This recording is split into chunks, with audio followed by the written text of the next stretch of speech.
Hello mga ka-legit Davercats! Another updates kung saan Atasha Mulak abay nagte-trending ang kanyang pag-amin tungkol sa kanyang pagkakaroon ng boyfriend sa kanyang tatay na si Aga Mulak. Ang lahat ng yan. But before that, if you haven't subscribed yet to my YouTube channel, please don't forget to like, share, and subscribe at hit mo na rin ang notification bell for more showbiz updates. Bago nga tayo magpatuloy, of course, nais ko po muna magpasalamat sa lahat po ng mga legit viewers, subscribers, and legit Davercats po natin na lagi nag-aabang at nakantabay sa lahat ng ating mga updates. Thank you so much sa inyo pong panonood. And this time ay pag-usapan nga natin to, no, bago tayo mag-jump dun po sa ating pong videos, kung saan si Atasha Mulak nga ay meron po siyang ilan sa mga statement sa preview sa kanyang interview ay marami siyang inamin, no. Unahin na natin. Sabi niya, Atasha Mulak went vegetarian for a year to save money during college. Sabi doon, according to Atasha, as one of his or her generation it girls, Atasha Mulak is known for her chic style, captivating beauty, and her prominent showbiz lineage as the daughter of two iconic actors, Aga Mulak and Charlene Gonzalez.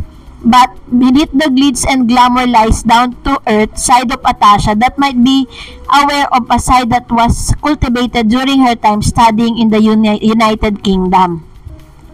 During her stay abroad, she made a conscious decision to adopt a vegetarian lifestyle, not because it was trendy, but because of the relatable reason that meat was exorbitantly expensive.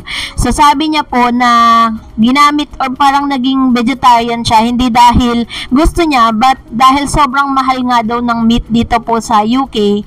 Kaya yun po yung dahilan kung makikita po ninyo na sobrang payat po nitong si Miss Atasha.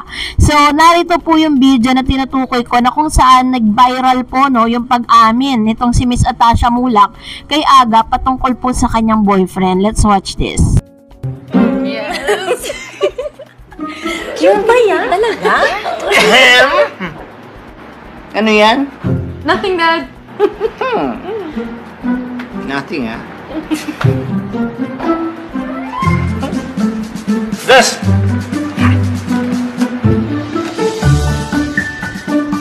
My favorite. Coffee crumble! Sa akin, cookies and cream! Sarap! Hi, guys! Well, hello! Ano yan? For you? Thank you. And Tosh? Ops? Ano muna ang kwento? Sabihin mo na! Dad? May boyfriend na ako.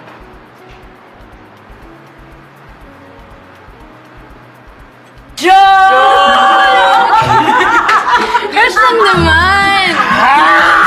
Bakit na nga?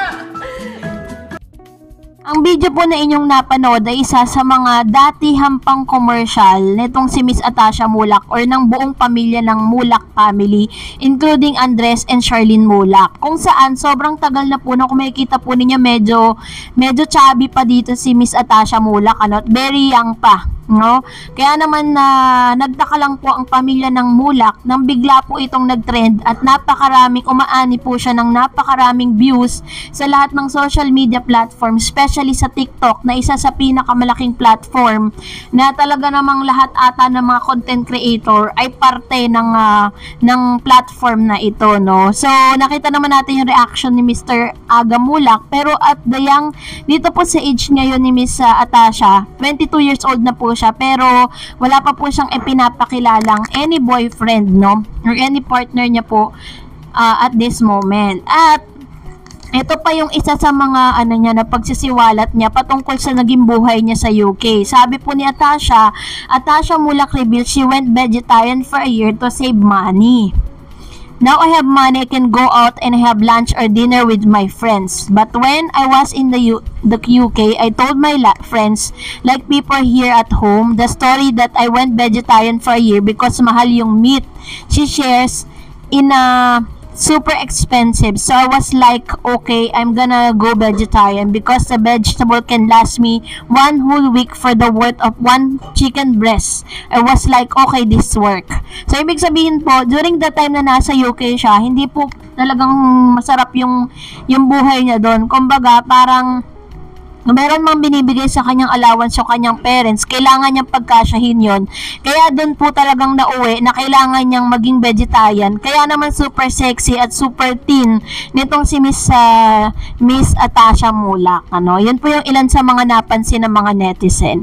At dahil dyan, narito ang ilan sa mga komento po ninyo. Magre-react tayo sa mga comments po ninyo patungkol po sa ating last update. Kani-kanina lang na i-post natin na itong si Vice Ganda ay nagrarant na naman dito po sa kanilang show, Sabi po ni Mr. Mendoza Joby, bakit binalik ang bawal judgmental? Wala sigurong maisip na new segment, kaya renaming department ang gumawa ng ginayang segment sa TVJ. True.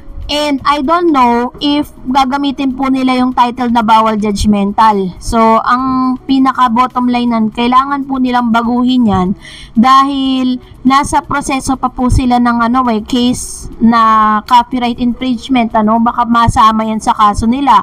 Kasi kung ang original na creator nga hindi ginamit yan sila pa kaya na inangkin lang nila, 'di ba? So anyways, let's see na lang, bagay wala naman nanonood. So sabi po ni Mr. Manuel Ponce, Miss Darrets, may tanong lang ako. Okay lang ba na mag-subscribe ako sa FB mo kahit fake yung account ko sa FB? May real reason ay bakit fake at ano po ba ang FB account mo? Meron po akong Facebook page which is Darrets TV po. Pwede po kayo mag-subscribe at pwede po kayo mag-follow doon. And meron po tayong mga highlights po doon.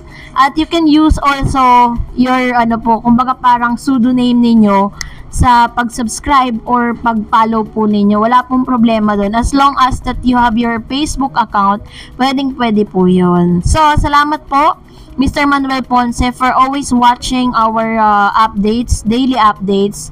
Sabi pa ni Mr. Mendoza Joby, inulit lang ni Vice Ganda ang sinabi ni Michael B. Ang hindi sinabi ni Vice Ganda na sinabi ni Michael B na dapat mag-adapt sa panahon ngayon. Yun po yung kaibahan kasi si Michael B kasi nagsalita rin siya patungkol dyan sa issue na yan. Pero magkaiba kasi ng identity yung sinabi ni Vice tsaka po nitong si Michael B. Si Vice Ganda kasi ang kanyang klase ng pagpapatawa is more on panglalait sa tao. Na bagay na may natatawa, yes, pero hindi lahat natutuwa. Sabi ni Joel Lau, good afternoon Idol Darrets. Iba naman kasi ang style ni Meme Vice. Puro panglalait at pambabastos ang pagpapatawa niya. Di tulad ng TVJ, natural lang.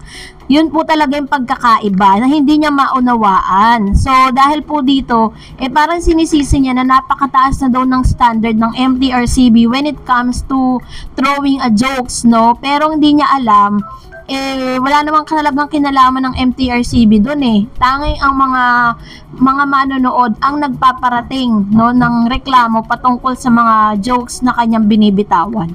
And that's it for today. For more videos and updates, please don't forget to like and subscribe, and please follow me on my Facebook page, Darrets TV. God bless everyone!